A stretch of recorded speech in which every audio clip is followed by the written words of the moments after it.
সবেমাত্র মাধ্যমিক উচ্চ মাধ্যমিক পরীক্ষার প্রি বোর্ড পরীক্ষা অনুষ্ঠিত হচ্ছে। ছাত্রছাত্রীরা এক দুইটা পরীক্ষা মাত্র দিয়েছে। আজকেই হঠাৎ করে প্রকাশিত হলো যে প্রি বোর্ড পরীক্ষার মাধ্যমিকের প্রশ্নপত্র আউট। এই ঘটনা রাজ্যের একটা চাঞ্চল্যকর ঘটনা এবং এই ঘটনায় সবচেয়ে বেশি ক্ষতিগ্রস্ত হয়েছে মনের দিক থেকে ছাত্রছাত্রীরা।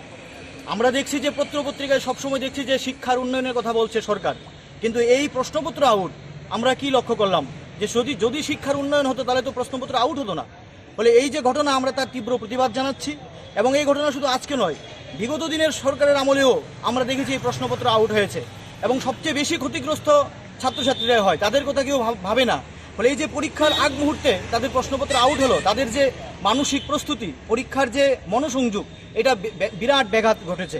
তাই এআইডিএসইউ ছাত্র সংগঠনের পক্ষ থেকে আমরা মধ্যশিক্ষা পর্ষদের মাননীয় মধ্যশিক্ষা পর্ষদের নিকট আমরা এসেছি।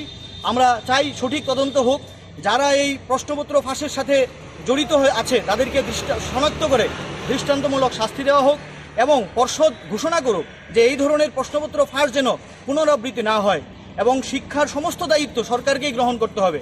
এই দাবিতে আমরা আজকে এসেছি এআইডিএসইউ ছাত্র সংগঠনের পক্ষ থেকে। আমি রামপ্রসাদ আচার্য, রাজ্য সম্পাদক।